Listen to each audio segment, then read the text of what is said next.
All right, so I was talking about. Sorry, I just got sneezing, and yeah, I got some on me. Anyways, this app I'm using only lets me do 10 minutes at a time, so I'll try to keep this short. All right, so I talked about the cage, and you put your suitcase in there. Anyways, okay, so you, I'm not going to discuss Lighthouse because I only stayed there a couple of times, and they have different things, and it's just a whole different thing to get into. Um,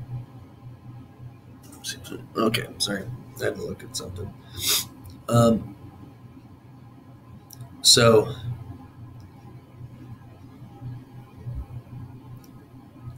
when they call your name and they give you your stuff and you put your bag up, I had a duffel bag, sort of like a carry-on sort of bag, like you would take it on an airplane, but it was loaded with clothes and maybe a couple of books.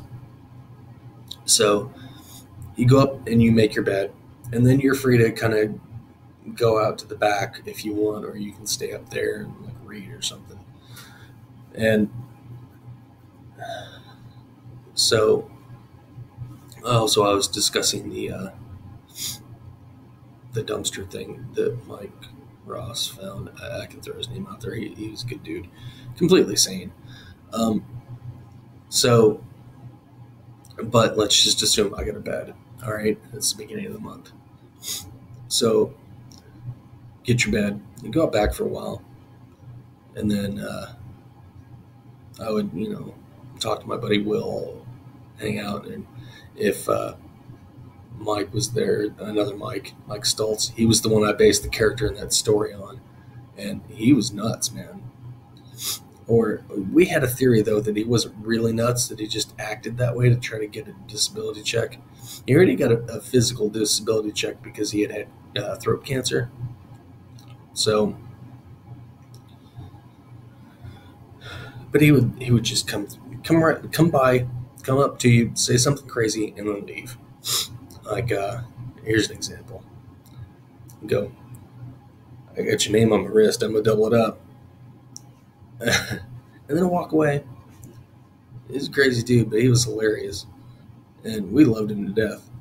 And there were a couple of times, like early in the morning, normally, that, like, I remember one time specifically, I was sitting at the breakfast table because they give you breakfast. It's usually garbage, though. I stopped eating it. Normally ham and grits. I don't like either. Or you could have cereal too, but I didn't really do cereal, so I'm looking out the window. Um, but yeah, I had a normal, rational conversation with him one morning, and he walked away finally, and I was like, that was weird, but he was a good dude. But one of his things was he'd come up, and like, and mind you, we're in Central Florida. Lakeland is in Central Florida. We are like 6 hours away from Miami. Most of us, no vehicle. So he comes up to us one day and he says, so I was in Miami Beach the other day.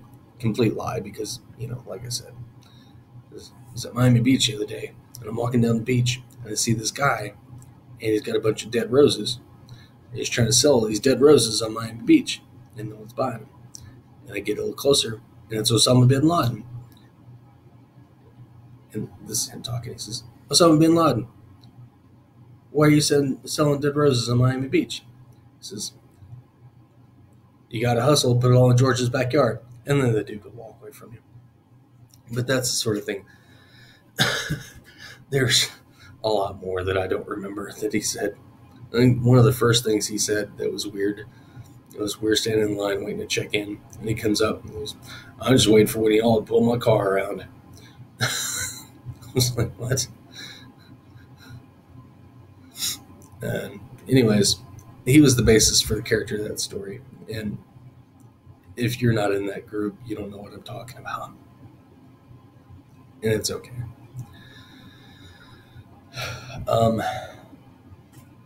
So in the morning,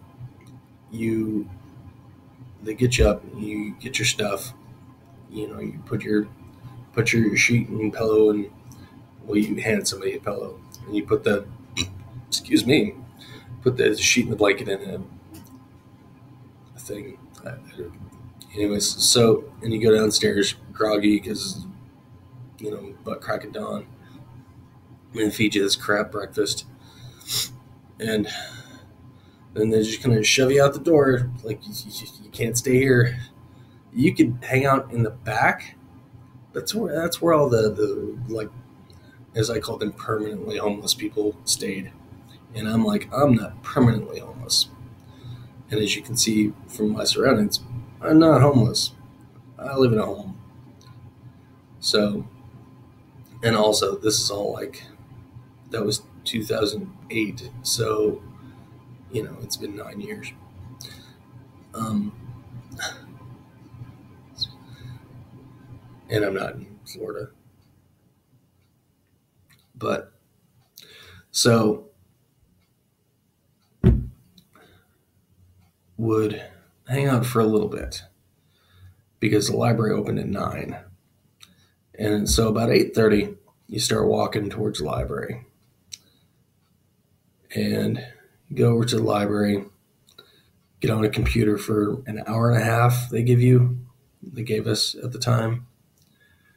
And at first, I would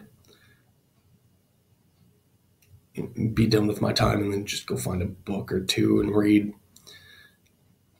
And then after a while, it was like when I started to meet people and stuff, it was like, okay, well, what's next? So you do that until about noon. And then you walk to the Salvation Army where they would give everyone lunch. But you had to stand in ridiculously long lines. And the food was never all that good. But it was lunch. So after lunch, there was another library the opposite direction of the library I came from. So the Sally and lunch was kind of on the way to that. So I would go over there and get another hour and a half on the computer. And then on occasion, I would walk even further down the road to the Guitar Center and just kind of jack around there for a while. But that was a rare thing. I didn't do that often, just a few times. One of those times I got to play a freaking Les Paul through a Marshall stack, and I about had an accident in my pants. So most of the time after that hour and a half, I would, look around for a book or something. And then I would go back to the Talbot house because at that point it was time to check in and start the whole process all over again. And it doesn't sound like it's very far, but that whole trek is about 6 miles from start to finish. It's about 6 miles. So it's not all at once, but it's 6 miles a day, and it's every day, at least during the week, Monday through Friday. Fridays got to be a little different because there was these kids from the Bible school that would come out to this, we called it Choo Choo Park because I had an old train sitting there. And they would cook up burgers and broths and, have sodas, so we would go there on Friday night, and we knew that meant we weren't sleeping in beds no matter what. So we were outdoors for sure, but you cannot pass up burgers and brats. So we'd go out there, and these very nice Bible kids, and they had girls there with them that, there's no shot with any of these girls. Plus, I was dating my first wife, even though she was in Georgia still, and I was in Florida. And so, I knew that wasn't ever going to be a thing, but it was just nice to be around girls that smelled nice and had all their teeth. So we would do that. And, sorry. I'm going to have to stop this again because I'm almost to my 10-minute limit, but I will continue this. Yes, I know I'm approaching my limit. All right, so I know. Stop telling me. All right, so part 3 is coming shortly.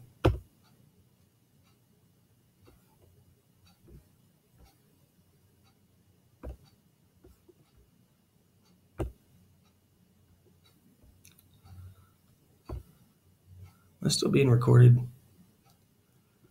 It says I am. but I don't see